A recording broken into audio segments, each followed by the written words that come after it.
The opioid crisis has affected thousands of West Virginians. I'm Noelle Ford, and coming up next on WVU News, I'll tell you what officials are doing to stop this. Credit card skimmers are on the rise in West Virginia. I'm Kendall Lewis, and coming up next on WVU News, I'll tell you how to keep your card information safe.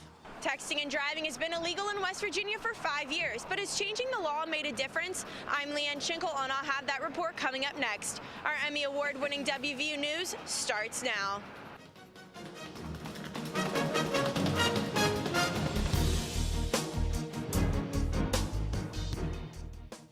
Every single day, 46 people die from a prescription overdose, and many are asking what our officials are prepared to do next. I'm Kendall Lewis. And I'm Kylie Rice. The latest credit card scam may cost you at the pumps. Coming up, we'll tell you how you can beat the cheats before you swipe your card. These stories and more on WVU News, an Emmy Award-winning newscast produced by television journalism students right here at West Virginia University.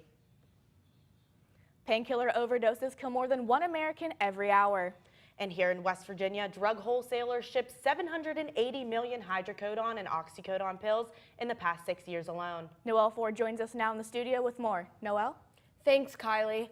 West Virginia Senator Joe Manchin is now calling for the repeal of a bill that passed unanimously in Congress last year, a bill that weakens the Drug Enforcement Administration's power in the courtroom. Last year, opioid deaths rose by 540% over 3 years.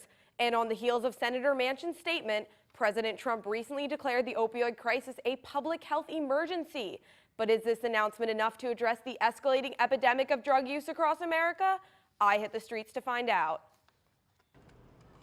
West Virginia Senator Joe Manchin is demanding more enforcement by the DEA with prescription opioids, which residents say are far too easy to obtain. You can go to the doctor and say, oh, my back hurts, and then they'll give you some Oxycontin or something. It's too easy to get prescription medication. And with about 1 in 20 Americans abusing opioids, Venus Riley knows all too well the face of addiction. She and her entire family have struggled with opioids. My mother, my grandmother, and my uncle have all struggled with opiates. I did at one point. I've been clean for about 9 months now, though, which I'm really grateful for. Deaths from opioids like these have increased 605% since 1999. West Virginia has an overdose rate more than twice as high as the national average. While prescriptions like hydrocodone are great pain relievers, Morgantown Police Chief Ed Preston says that they are also highly addictive substances. Those addicts are physically addicted to these drugs, and they're moving into these other illicit drugs to feed the addiction that they've already created. So it's a self-fulfilling prophecy through the use of overprescription of these drugs. I started on pills like Klonopin, Xanax, Hydros, and that led to me like snorting heroin, and because the pills eventually it's not enough and you need something stronger. Manchin hopes that stricter DEA regulations will help end this growing epidemic. In fact, experts predict that opioids could kill as many as 500,000 Americans in the next decade. Some good news in the war against drugs. On Saturday, Senator Manchin praised the DEA in sending one of 6 new drug enforcement teams to Charleston to help combat the flow of opioids in the Mountain State.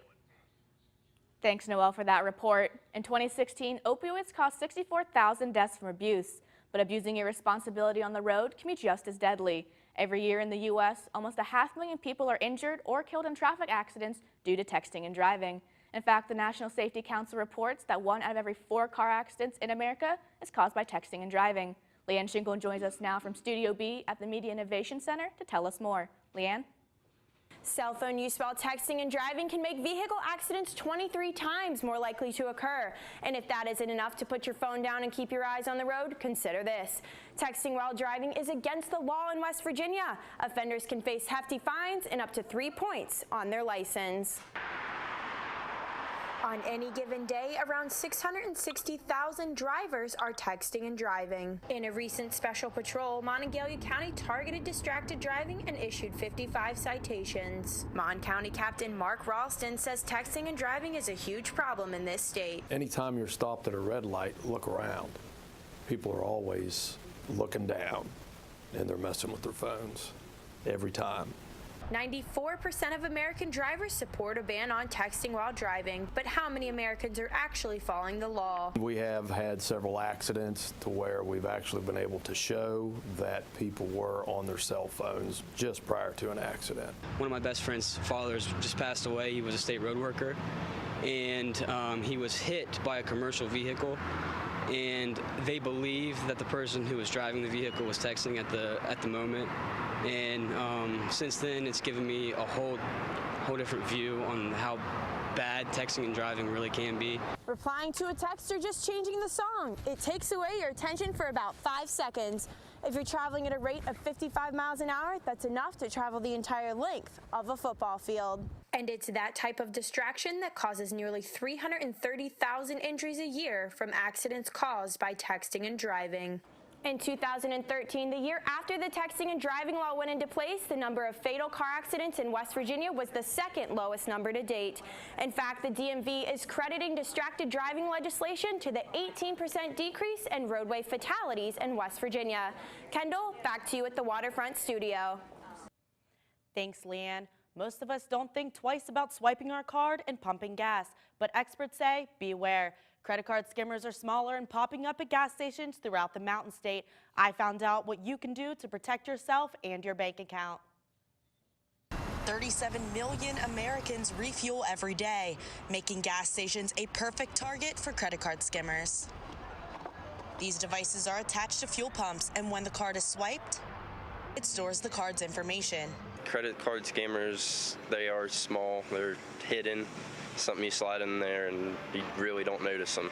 And it's no wonder that most people would never notice a credit card skimmer at the pump, because now they're as small as this jump drive. And with $24 billion stolen as a result of credit card skimmers last year, experts say it's important to know what to look for.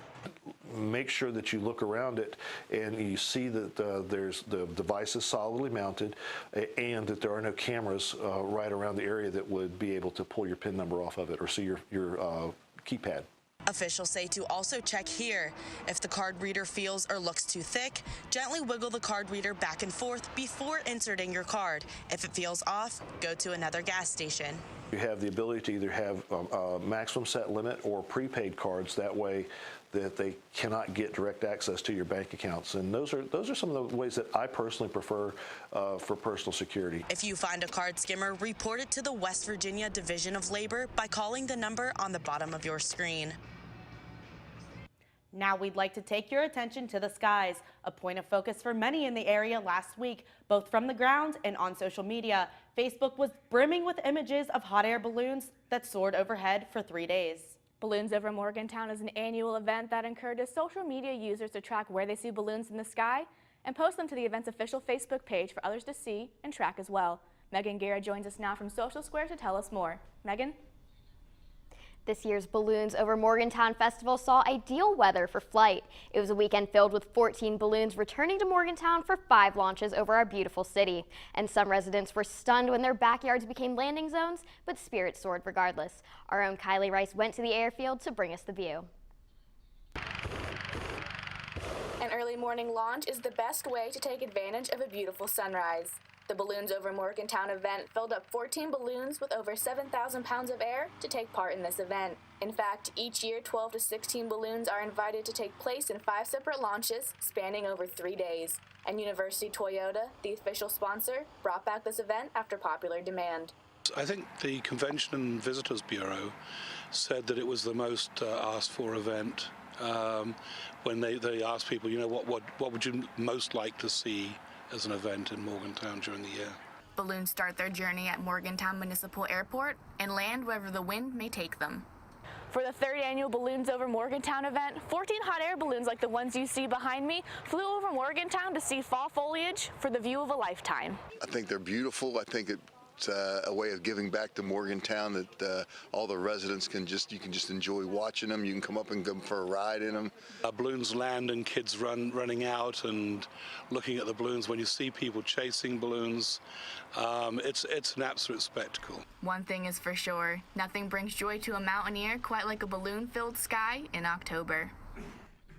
That was Kylie Rice reporting. Event sponsors say they are continuously working to make the event bigger and better for next year. They want a new venue to host a full festival, additional parking for spectators, and of course, more balloons. To find out more, you can visit their website at the bottom of your screen. Thanks, Megan. Inspiration came in many forms over the past week. Coming up after the break, we'll take you on a walk to raise breast cancer awareness. But first, Ryan Decker tells us about the chemistry that's taking the Mountaineer football team to new heights. I'm Ryan Decker, and coming up on WVU News, I'll tell you about the quarterback connection here at West Virginia University. For me, it all started with a question. Why? It drove me to look deeper, try harder, think bigger. No way? Yes way. I took that question to a place where the possibilities are endless. It all started with a little question, a little why, and a little why not. Oh, game 3. The recent success of wide receivers here in Morgantown have some fans referring to our institution as TIUU, Throw It Up University. That's right, Kylie. Tavon Austin and Stedman Bailey had Geno Smith. Kevin White had Clint Trickett. Sports anchor Isaac Farabee has more.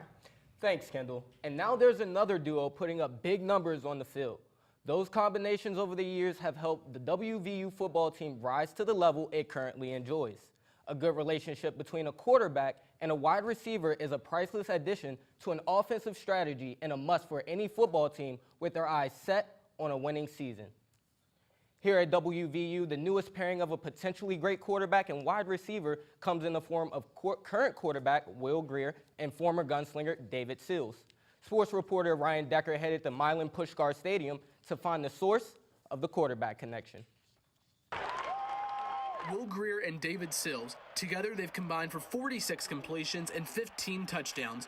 Will on the passing end and David on the receiving end. The unlikely tandem has become this year's most prolific passing attack in the country. I've got Will at quarterback, so he really just makes my job look easy. The two arrived at WVU around the same time. Will coming from a stint at the University of Florida, David returning to the Mountaineers as a receiver after playing a year at El Camino College as a quarterback. I think you've seen the work that they put in through spring and summer and then fall camp. You see all that translating to the field. The production on the field is gaining national attention, with Will leading the NCAA in touchdown passes and David leading in scoring grabs. He's a great player, and we built a great relationship. I mean, we're in here watching film together all the time. Offensive coordinator Jake Spavital has talked at times this year about the former quarterback, now wide receiver, David Sills, suggesting plays for the Mountaineer offense. How about this one, Coach? Will Grier to Sills, and then Sills back to Grier, deep downfield. It remains to be seen if Sills will get a chance to throw a pass in a game, but as he and Grier continue to slice through opposing teams on the gridiron, the two aim to continue making celebration-worthy plays the rest of this year and next. Ryan Decker, WVU Sports, Morgantown. Will Grier has brought the team over 2,700 yards so far this season, and almost 800 of those were brought down by David Sills. With numbers like these, it's understandable how Mountaineer fans have equally high hopes for the last 4 games of the regular season. Kendall, back to you. Thanks, Isaac. Teamwork can mean the difference both on and off the field. While the Mountaineers fight for distance, some rely on unity in their fight to survive.